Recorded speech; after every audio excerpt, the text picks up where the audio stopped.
28 मार्च 2025 को 7.7 तीव्रता का एक विनाशकारी भूकंप म्यांमार में आया, जिससे इसके मद्देनजर तबाही बनी रही। 1 अप्रैल 2025 तक मरने वालों, लापता और घायलों की संख्या, शहर में सबसे अधिक प्रभावित, इमारत विनाश का पैमाना, आर्थिक नुकसान और अस्पतालों, स्कूलों, कॉलेजों और सरकारी कार्यालयों पर प्रभाव को समझें। इस त्रासदी और इसके चल रहे प्रभावों के पूर्ण टूटने के लिए हमारे साथ रहें। जैसे सदस्यता लें और अधिक गहराई से सामग्री के लिए घंटी आइकन पर दबाएं। अरे सभी, चैनल में वापस आपका स्वागत है। आज हम 2025 की सबसे विनाशकारी प्राकृतिक आपदाओं में से एक म्यांमार भूकंप में डूबा रहे हैं। 2025 में 28 मार्च को मध्य म्यांमार में 7.7 तीव्रता का भूकंप आया, जिससे देश और उसके दक्षिण पूर्व एशियाई पड़ोसियों में काफी हलचल हुई। यह केवल एक भूकंप नहीं था, बल्कि इसे म्यांमार पर एक सदी में अब तक का सबसे शक्तिशाली आक्रमण कहा जा रहा है। विनाश का एक निशान छोड़ गया है, जो अभी भी दिखाई दे रहा है। इस वीडियो में हम सब कुछ कवर करेंगे। घटना का सही तारीख और समय था, कितने लोग मारे गए हैं, लापता हैं या घायल हुए हैं, कौन से शहर सबसे ज्यादा प्रभावित हुए, कितनी इमारतें नष्ट हो गई हैं, अस्पतालों, स्कूलों और सरकारी कार्यालयों जैसे महत्वपूर्ण बुनियादी ढांचे को आर्थिक पतन और नुकसान। हम 1 अप्रैल 2025 तक अधिक जानकारियां प्राप्त करें हैं, इसलिए चलिए इसमें विश्लेषण करते हैं। भूकंप केंद्र, भूकंपीय तरंग एनिमेशन और एक घड़ी ग्राफिक दिखाने वाले नक्शे का विवरण। 12:50 बजे MMT। आइए बुनियादी बातों से आरंभ करते हैं। यह भूकंप कब और कहां आया? यह शुक्रवार 28 मार्च 2025 को दोपहर 12:50 बजे म्यांमार मानक समय पर हुआ। यह 6:20 UTC है। संयुक्त राज्य अमेरिका के भूवैज्ञानिक सर्वेक्षण या USGS के अनुसार भूकंप का केंद्र मंडलय के पास एक ऐतिहासिक शहर साग से 16 किलोमीटर उत्तर पश्चिम में स्थित था, जो लगभग 1.5 मिलियन निवासियों के साथ म्यांमार का दूसरा सबसे बड़ा शहरी केंद्र है। ये एक उथला भूकंप था जो सिर्फ 10 किलोमीटर की गहराई पर आया था। इस तरह के उथले भूकंप सतह पर एक बड़ा पंच पैक करते हैं, क्योंकि ऊर्जा भूमिगत रूप से उतनी नहीं फैलती है, और यही कारण है कि विनाश इतना व्यापक था।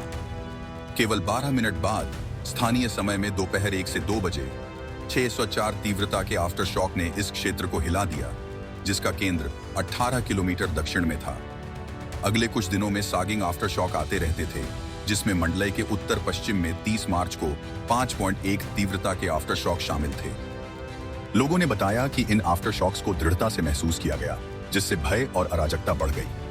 USG ने 7.7 तीव्रता के भूकंप को गंभीर नुकसान पहुंचाने में सक्षम एक प्रमुख भूकंप बताया है। और म्यांमार जैसे देश में, जो पहले से ही गृह युद्ध, गरीबी और कमजोर बुनियादी ढांचे से जूझ रहा है, इसका प्रभाव विनाशकारी नहीं था। म्यांमार 2 टेक्टोनिक प्लेटों, भारतीय प्लेट और यूरेशियाई प्लेट के किनारे पर स्थित है। यह भूकंप सागिंग गलती के साथ हुआ, जो देश के माध्यम से एक बड़ा NS स्ट्राइक स्लिप गलती है। जबकि म्यांमार भूकंपीय गतिविधि के लिए अजनबी नहीं है, इस क्षेत्र में इस आकार के भूकंप दुर्लभ हैं। आखिरी तुलनीय घटना सन 1912 में 100 साल पहले तांगी के पास हुई थी। दोपहर के भोजन के समय, जब लोग सड़कों पर, काम पर या स्कूलों और मठों में बाहर थे, समय इससे बुरा नहीं हो सकता था। यह एक आपदा के लिए मंच तैयार करता है जो अभी भी चल रहा है। मौतें, लापता, घायल, बचाव अभियान की तस्वीरें, अस्थायी अस्पताल और उदास भीड़। अब चलो मानव लागत में जाते हैं, क्योंकि संख्या दिल तोड़ने वाली है और अभी भी 1 अप्रैल 2025 तक बढ़ रही है। म्यांमार की सैन्य सरकार ने 21 मार्च को बताया कि मरने वालों की संख्या 2719 तक पहुंच गई है। कुछ ही दिनों में 2700 से अधिक लोगों की जान चली गई है। लेकिन आंकड़ों में अनिश्चितता है। विपक्षी राष्ट्रीय एकता सरकार NUG ने इसे 2418 पर दर्ज किया, जबकि कुछ पोस्ट जिन्हें X पर डाला गया था, वे 3149 तक पहुंच सकती हैं। अंतरराष्ट्रीय आउटलेट्स जैसे रॉयटर्स ने 2065 की रिपोर्ट की और वॉल स्ट्रीट जर्नल ने हंटा से 2028 का हवाला दिया। क्यों भिन्नता है? म्यांमार के चल रहे गृह युद्ध, धब्बे संचार नेटवर्क और प्रतिबंधित मीडिया पहुंच एक सटीक गिनती को पिन करना मुश्किल बना देती है। फिलहाल हम सैन्य के 2719 के नवीनतम आधिकारिक आंकड़े का उपयोग करेंगे, हालांकि यह निश्चित रूप से बढ़ेगा। USGS में एक ठंडा भविष्यवाणी है। मृतकों की संख्या 10,000 से 100,000 के बीच गिरने का 35% संभावना है और 34% संभावना है कि यह 100,000 से अधिक हो सकता है। यह एक चौंकाने वाली सीमा है जो एक ऐसे देश में पूरे दायरे का आकलन करने में कठिनाई दिखाती है जहां बचाव और ढांचे के पतन से संघर्ष हैंडफोड़ है। छोटों के मोर्चे पर सेना का कहना है कि अप्रैल तक 421 लोग घायल हो गए हैं। इस आंकड़े को CNN और अभिभावक जैसे सूत्रों ने समर्थन दिया है। यह 2,500 से अधिक घायल हैं। कई मंडले में गिरने वाले मलबे से गंभीर घाव के साथ 1,000 बेड वाले सामान्य अस्पताल इतने क्षतिग्रस्त हो गए कि मरीजों को बाहर 100 डिग्री गर्मी में इलाज किया गया। विश्व स्वास्थ्य संगठन ने भारी रूप से आघात देखभाल, सर्जिकल आपूर्ति और रक्त की महत्वपूर्ण आवश्यकता की चेतावनी दी है। लापता लोगों के बारे में सैन्य अधिकारियों ने 441 लापता होने की रिपोर्ट की है, जो पहले के अनुमानों से 270 से 500 तक है। जेंटा नेता जनरल मिन ऑन फ्लाइंग ने 31 मार्च को कहा कि इनमें से अधिकांश को मृत माना जाता है क्योंकि यह 72 घंटे से अधिक हो चुका है। पानी के बिना महत्वपूर्ण जीवित रहने की खिड़की। थाईलैंड के बैंकॉक में जहां भूकंप से एक गगनचुंबी इमारत गिर गई, 31 मार्च तक 76 लोग फंसे हुए हैं। क्षेत्रीय आंकड़ों के अलावा विशिष्ट त्रासदी बहुत प्रभावित हुई। मंडलई में एक परीक्षा के दौरान यूयू हलाथेन मठ ढह जाने से 160 भिक्षुओं की मौत हो गई, जिसमें 85 घायल हो गए और 150 लापता हो गए।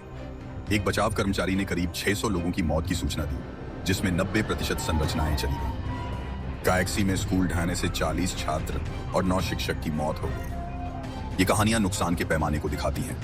पूरे समुदाय को कुछ ही सेकंड में नष्ट कर दिया गया।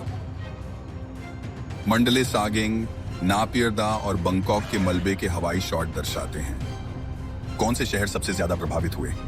चलो इसे तोड़ देते हैं। गुइंग कहें, उपकेंद्र के पास एक ऐतिहासिक शहर है जो लगभग नष्ट हो गया है।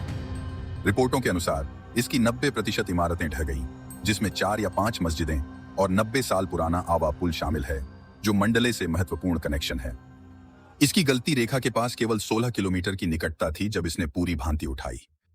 स्थानीय लोगों ने अल जजीरा को बताया कि बचाव प्रयास के कारण हवा में बदबू आ रही है। मंडलई 22 किलोमीटर ही म्यांमार का सांस्कृतिक दिल और दूसरा सबसे बड़ा शहर है। यह अराजक है। स्काई विला कंडोमिनियम पैनकेक 90 से अधिक फंसा।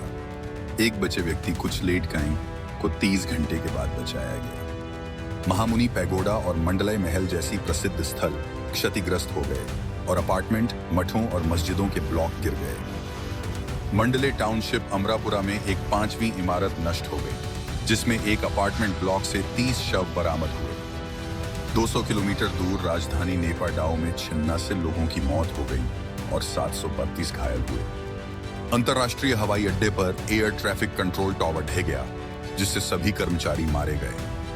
सरकारी इमारतें टूट गईं और टंगारों में टूटने से शहर के 1000 बेड अस्पताल को एक बाहरी ट्राइज क्षेत्र में बदल दिया गया।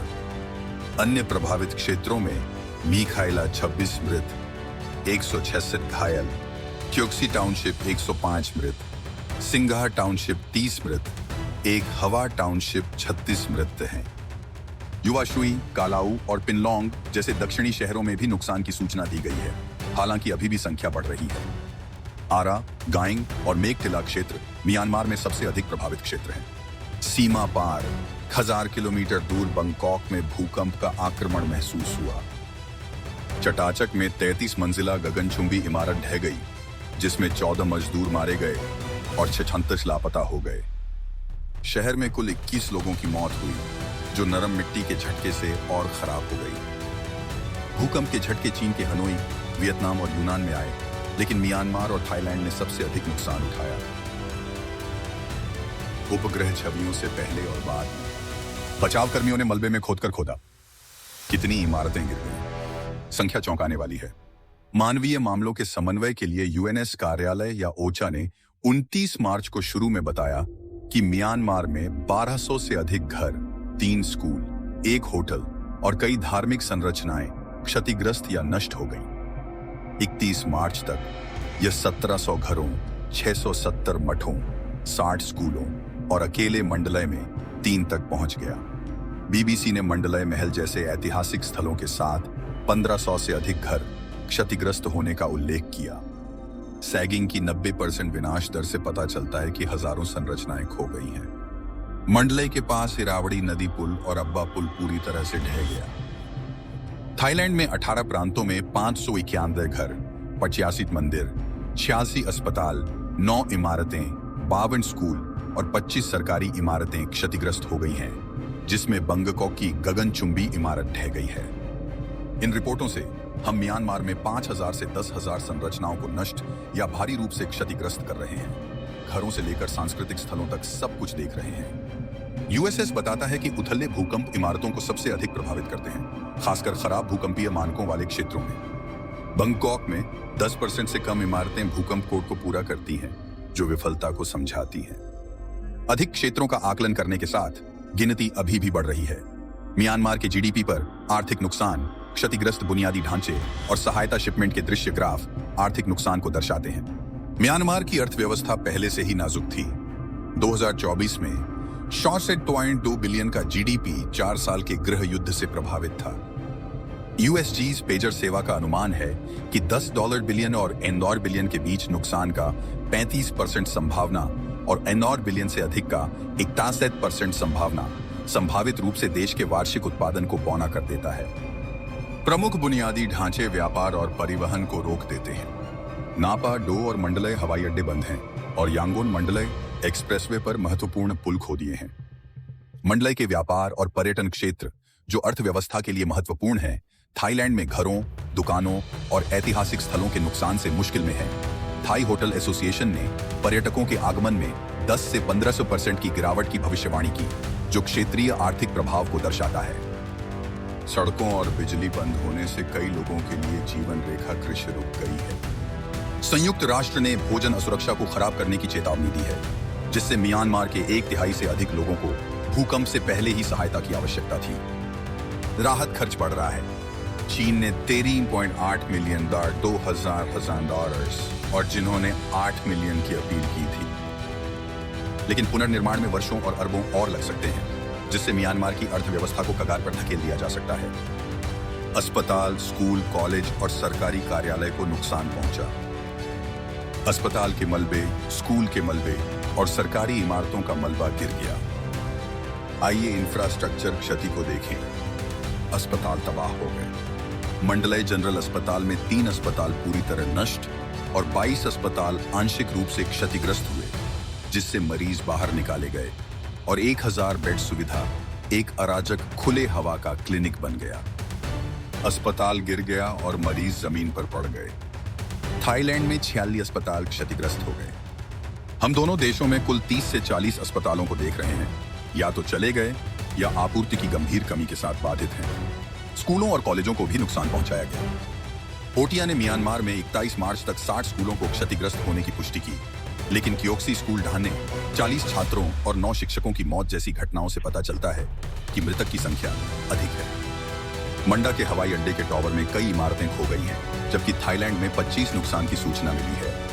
म्यांमार में नक का कहना है कि 30 सड़कें और 7 पुल हैं। प्रमुख प्रशासनिक लिंक प्रभावित हुए। संभावना है कि 50 से 100 सरकारी कार्यालय क्षतिग्रस्त या नष्ट हो जाएंगे, जिससे सैन्य सरकार की पकड़ और कमजोर हो जाएगी। यह नुकसान पहले से गंभीर मानवीय संकट को और भी विकराल रूप दे रहा है। स्वयं सेवक सहायता वितरित करते हैं, विनाश का एक मोन्टेज और कार्रवाई ग्राफिक का कॉल करते हैं।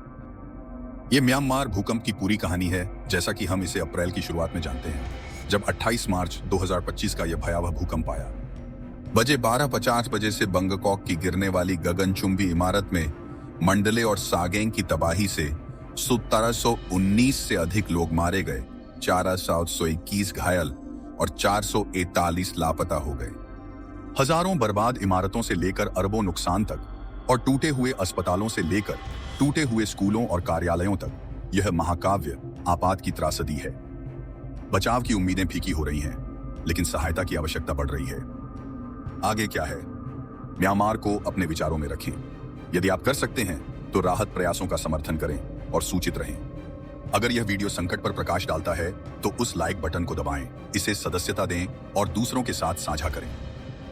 कमेंट्स में अपने विचार बताएं। इस आपदा से आपको सबसे ज्यादा क्या प्रभावित किया गया है? अगली बार तक सुरक्षित रहें और हम आपको अगले एक में देखने की आशा करते हैं। आज यह क्षेत्र आपदा से प्रभावित हो गया।